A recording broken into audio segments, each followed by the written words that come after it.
आप सभी लोगों को मेरा शिव वंदन। आज सुबह सुबह आप लोगों से मिलने चली आई हूँ। असल में क्या था कि आज से गुप्त नवरात्रे शुरू हो रहे हैं। ये गुप्त नवरात्रे क्या है?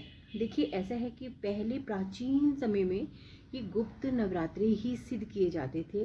ज़्यादातर ये गुप्त नवरात्रे जो होते हैं ये तांत्रिक लोग या जो सिद्धियाँ प्राप्त करना चाहते हैं वो लोग करते हैं। लेकिन हम इन गुप्त नवरात्रों में सिद्ध कोई भी चीज़ सिद्ध करके अपने पास रखें तो वो बहुत ज़्यादा प्रभावकारी होती है, हमारे जीवन में बहुत सारे परिवर्तन लेकर आती है। ये सिद्ध चीज़ें जो होती हैं समय समय पर हमें हमारे जीवन में जब भी हम भी किसी कार्य के लिए जाते हैं या हम कोई चीज़ों से परेशान होते हैं तो ये चीज़ें हमारे काम में आती हैं। ठीक है, सिद्ध करने का तरीका ये है कि गुप्त नवरात्रि जैसे कि नाम से ही विदित होता है कि ये नवरात्रि गुप्त रूप से ही की जानी चाहिए। यानी कि अगर आप स्थापना कर रहे हैं कलश की या आप इस समय कुछ भी सिद्ध कर रहे हैं, कोई मंत्र सिद्ध कर रहे हैं, कोई माला सिद्ध कर रहे हैं, किसी भी प्रकार की चीज़ें सिद्ध कर रहे हैं तो आपको ये पूरी तरीके से गुप्त रखना चाहिए। किसी को नहीं बताना चाहिए कि आप इस पूजन को कर रहे हैं। ठीक है, करना आप लोगों को ये है कि देखिए, गुप्त नवरात्रि में जो होता है, वैसे नवरात्रि में हम 9 देवियों को पूजते हैं, लेकिन गुप्त नवरात्रि में हम 10 देवियों को, महाविद्याओं को पूजते हैं, 10 देवियों को पूजते हैं। वो देवी हैं माँ कालिके, माँ तारा देवी, माँ त्रिपुर सुंदरी, भुवनेश्वरी माता, माता चित्रमस्ता, माता चित्र त्रिपुरी भैरवी, माँ धूमावती, माँ बगलामुखी, माँ मातंगी, माँ कमला देवी। हम इन 10 देवियों का पूजन इस समय करते हैं। ठीक है, माँ आपको अगर आपको कुछ भी नहीं आता है, कोई भी मंत्र नहीं आते हैं तो आप बहुत आसान तरीके आपको मैं आज यहाँ पे गुप्त नवरात्रि के बता रही हूँ, जिनके द्वारा आप उन मंत्रों को सिद्ध कर सकते हैं, आप किसी भी प्रकार की सिद्धि को प्राप्त कर सकते हैं, या फिर ये कहें कि आप इन गुप्त नवरात्रों में अपनी किसी भी मनोकामना को पूर्ण कर सकते हैं। इसके लिए आपको करना ये है कि अगर आप कलश की स्थापना करना चाहते हैं तो वो कलश की स्थापना का जो आज का मुहूर्त है आपका 8:34 से है। ठीक है, उसको आप 8:34 से लेकर 9:54 तक आज सुबह में उसका कलश स्थापना का मुहूर्त है। कलश स्थापना करने के लिए आपको करना ये है कि एक चौकी लेनी है, चौकी के ऊपर आपको एक लाल रंग का कपड़ा बिछाना है, उस पर आपको कलश रखना है। कलश पर 5 अशोक के पत्ते या आम के पत्ते रख सकते हैं। उसके ऊपर आपको एक नारियल रखना है, नारियल को लाल कपड़े से लपेट कर, जैसे कि हम शादी नवरात्रि, शरद नवरात्रि, चैत्र नवरात्रियों में करते हैं, उसी प्रकार से आपको कलश की स्थापना करनी है। ठीक है, अगर आप कलश की स्थापना नहीं करना चाहते हैं, चौकी नहीं रखना चाहते हैं, तो भी सिंपल तरीके से है कि रात्रि 9 बजे से लेकर जितनी भी ज़्यादा रात्रि में बैठकर आप इसकी पूजा करेंगे उतनी ज़्यादा ये फलदायक होती है। तो आप केवल एक घी का दीपक जलाकर ईश्वर के आगे, देवी माँ के आगे मंदिर में अपने घी का दीपक जलाकर शांत अवस्था में बैठकर भी सिद्ध कुंजिका स्रोत का 18 बार पाठ करें। ऐसा आपको लगातार पूरे नवरात्रि आपको करना है। ऐसा करने से आपका ये मंत्र जो होता है सिद्ध हो जाता है। आपका जो ये पाठ करते हैं आप 9 दिन, इसके द्वारा आपकी कोई भी मनोकामना होती है वो पूर्ण होती है। देखिए, चीज़ें सिद्ध करने के लिए मैं आपको बताऊंगी कि आप जो है इस समय इत्र को सिद्ध कर सकते हैं, लघु नारियल होते हैं उनको सिद्ध कर सकते हैं।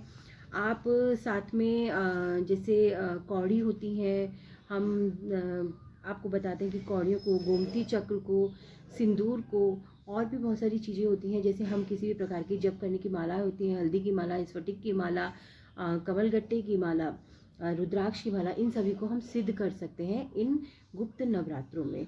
खास तौर से मैं आपको पहले भी बताया है, अभी की तांत्रिक लोग या जो सिद्धि प्राप्त करना चाहते हैं वो लोग इस नवरात्रि को पूर्ण रात्रि पूजन करते हैं, सिद्धियां प्राप्त करते हैं, मंत्र सिद्ध करते हैं।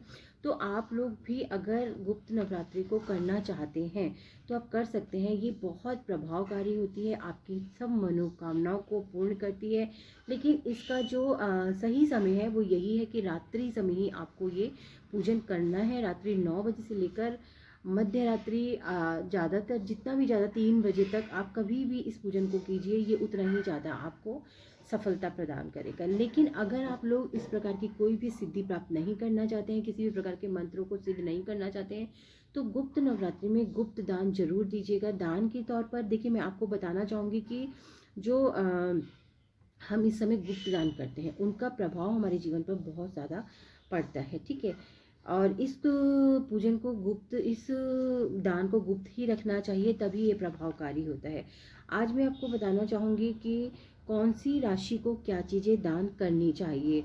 तो उसके लिए सबसे है, मेष और वृश्चिक राशि वालों को गेहूं दान करना चाहिए। इन 9 दिनों में आप कहीं भी किसी को भी, किसी गरीब को, किसी मंदिर में किसी ज़रूरतमंद को गेहूं का दान कर सकते हैं। वृष और तुला राशि वाले को चावल दान करना चाहिए। मिथुन और कन्या राशि वालों को बाजरे का दान करना चाहिए। कर्क राशि वालों को सफ़ेद चीज का दान करना चाहिए और सिंह राशि वालों को गुड़ का दान करना चाहिए।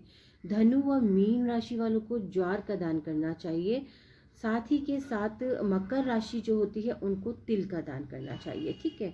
और इसमें अगर आप इस समय आप छिन्न मस्तिका और माँ पीताम्बरी, इन महाविधाओं को अगर आप सिद्ध कर लेते हैं तो ये मान लीजिए कि आपकी ज़िंदगी से जितने भी प्रकार के शत्रु हैं वो ख़त्म हो जाते हैं। आपको किसी भी प्रकार का ऋण से अगर आप परेशान हैं तो आपको उससे मुक्ति मिलती है।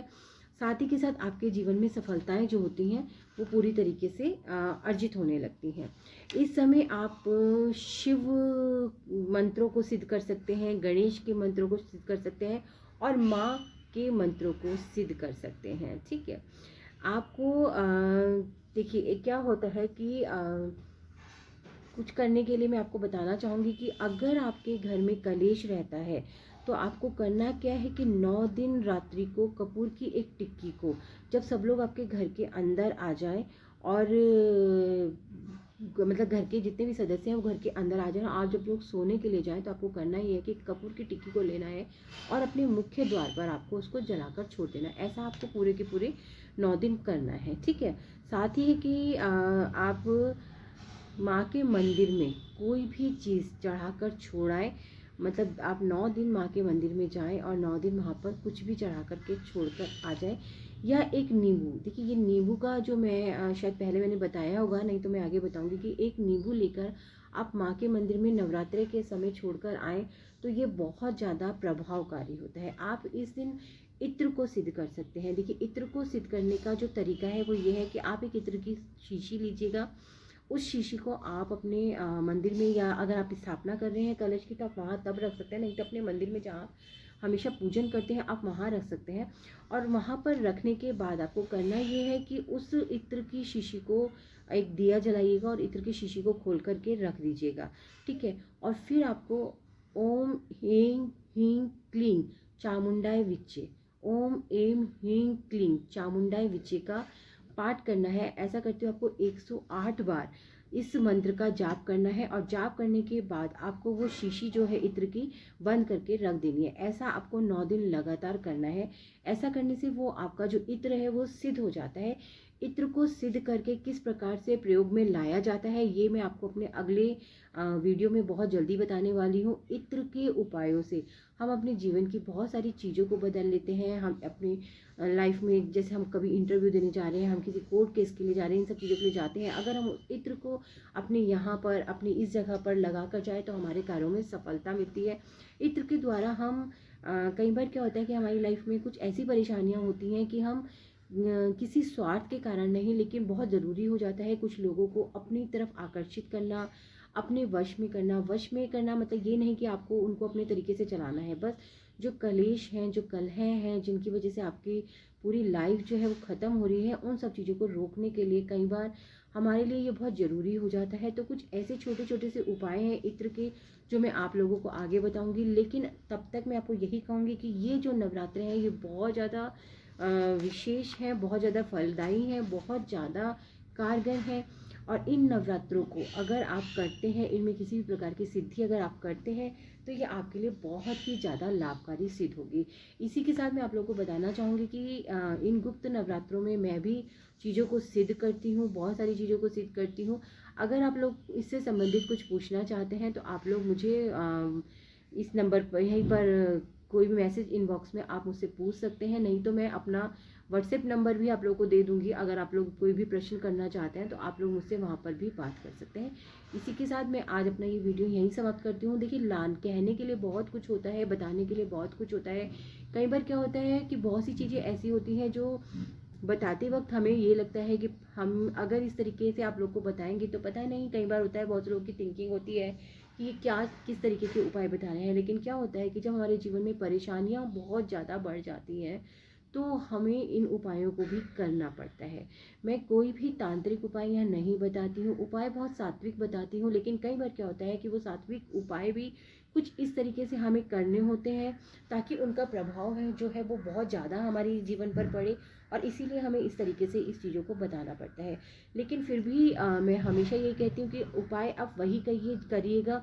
मैं वहाँ पर बहुत से उपाय बताती हूँ, बताऊँगी और आगे भी बताती रहूँगी, लेकिन आप वही उपाय कीजिएगा जो आपके मन को आपका मन कहता है कि आपको करने चाहिए, आपका जिन पर विश्वास होता है, किसी भी प्रकार का कोई सवाल जिनमें आपके मन में नहीं उठता है। क्योंकि देखिए, मैं यहाँ पर बताने के लिए आई हूँ तो मैं हर तरीके के उपाय बताऊँगी, उनमें सात्विक भी होंगे, कुछ थोड़ी बहुत ऐसे उपाय भी हो सकते हैं जो तांत्रिक तो नहीं कहेंगे, लेकिन हाँ ये कह सकते हैं कि उस तरीके से कुछ मिलते जुलते से उपाय होंगे। क्योंकि मैं ज़्यादा से ज़्यादा चाहती हूँ कि मैं यहाँ पर आकर आप लोगों के लिए ऐसे प्रभावकारी उपाय लेकर आऊँ जो आपके जीवन में परिवर्तन लाए, जो आपके दुखों से आपको निजात दिलाए, जो आपकी उन परेशानियों से आपको बाहर निकाले। ठीक है, तो उनमें कुछ इस तरीके के उपाय भी हो सकते हैं। अगर आप लोग उन उपायों को नहीं करना चाहते हैं तो उनके लिए अपने मन में कोई भी गलत प्रश्न भी मत लेकर आइएगा, क्योंकि इस जीवन में बहुत लोग ऐसे हैं जो बहुत ज़्यादा दुखी हैं, जिनके जीवन में बहुत सारी परेशानियां हैं, रास्ते नहीं मिल रहे हैं, जो इस जीवन की उन कठिनाइयों से बाहर निकलना चाहते हैं। और कई बार ये छोटे छोटे से उपाय जो होते हैं उनके लिए रामबाण साबित हो जाते हैं। तो इसीलिए मैं आप लोगों से बार बार ये रिक्वेस्ट करती हूँ कि जो भी उपाय मैं यहाँ लेकर आती हूँ उनमें कोई भी गलत धारणा नहीं होती है, किसी भी प्रकार का किसी को नुकसान पहुँचाने का उद्देश्य हमारा बिल्कुल भी नहीं होता है। बस यही होता है कि जीवन की परेशानियों से हम बाहर निकले, हम भी खुश रहे, हमारे साथ जुड़े लोग भी खुश रहे, हमारा परिवार खुश रहे, चारों तरफ खुशहाली, और मेरा भी यही मकसद होता है। इसी के साथ आज ये वीडियो मैं यहीं समाप्त करती हूँ। फिर कुछ नया लेकर आप लोगों के समक्ष आऊँगी, लेकिन उसके लिए हमेशा आपसे कहती हूँ कि जिस प्रकार मेरा मन करता है कि मैं आप लोगों के लिए कुछ लेकर आऊँ, कुछ मुझे पता है वो मैं आप लोगों को बताऊँ, उसी प्रकार मेरा मन करता है कि आप लोग भी मुझसे उसी प्रकार प्यार बनाकर रखें, मुझसे जुड़ें। अगर आप लोग को मेरे कोई उपाय पसंद आते हैं और साथ के साथ उन उपायों से आपको फ़ायदा भी होता है तो प्लीज़ इसे आगे भी शेयर कीजिए, ताकि और लोगों का भी फ़ायदा इन उपायों से हो सके। मैं जानती हूँ कि यहाँ पर बहुत सारे वीडियोस बनते हैं, बहुत सारे उपाय भी बताए जाते हैं। मेरे द्वारा बताए हुए उपाय ऐसा नहीं है कि वो बिल्कुल विशेष होते हैं, किसी से मैच ही नहीं कर सकते। बहुत से लोग होते हैं जो उपाय बताते हैं, वही उपाय हम लोग भी बता रहे होते हैं, लेकिन क्या होता है ना कि जीवन में हमेशा हम लोग वही चीज़ें लेके आते हैं जिनका एक्सपीरियंस हम ले चुके होते हैं। एक्सपीरियंस लेने का तरीका कुछ भी हो सकता है, हमारे खुद के जीवन में परिवर्तन भी हो सकता है, हमसे जुड़े हुए लोगों के जीवन में भी परिवर्तन हो सकता है। तो बहुत सारी चीज़ें ऐसी हैं जिनको लेकर हम यहाँ पर आते हैं। मैं ये कभी नहीं कहूँगी कि आप मेरे हुए बताए हुए ही उपाय कीजिए, या आपने कहीं और देखे कोई और वीडियोस देखे आप उन उपायों को बिल्कुल भी मत कीजिए, ऐसा मैं बिल्कुल नहीं कहूँगी। मैं सिर्फ ये मानती हूँ कि जीवन से परेशानियों का निकलना ज़रूरी है, फिर तरीका चाहे कोई भी हो, आपको गाइड करने वाला इंसान कोई भी हो, आपको विश्वास किसी के ऊपर भी हो, मेन बात यह है कि हमारे जीवन से परेशानियों को निकाला जाए, किस प्रकार से निकाला जाए। ठीक है, आप लोगों को लगता है कि मेरे बताए हुए उपायों से आपको फ़ायदा होता है तो आप वो ज़रूर कीजिए। बस मैं ये चाहती हूँ कि आप सब लोग बहुत खुश रहिए, खुशहाल ज़िंदगी जीजिए, आपका परिवार बहुत खुश हो, बरकत हो, समृद्धि हो, सुख हो। ठीक है, इसी के साथ आप सब लोग को मेरा फिर से शिव बंधन। फिर से बहुत जल्दी से मैं आप लोगों से फिर किसी नए वीडियो के साथ मिलने के लिए आऊँगी। तब तक के लिए आपसे बस यही कहूँगी कि अगर मेरा ये चैनल आप लोगों को पसंद आता है, मेरे वीडियोस आप लोगों को पसंद आते हैं, तो प्लीज़ सब्सक्राइब करना बिल्कुल भी मत भूलिएगा। साथ में एक बेल बटन है, उसे ज़रूर दबाइएगा, शेयर कीजिएगा, लाइक कीजिएगा, कमेंट कीजिएगा। उसी के साथ शिव वंदन।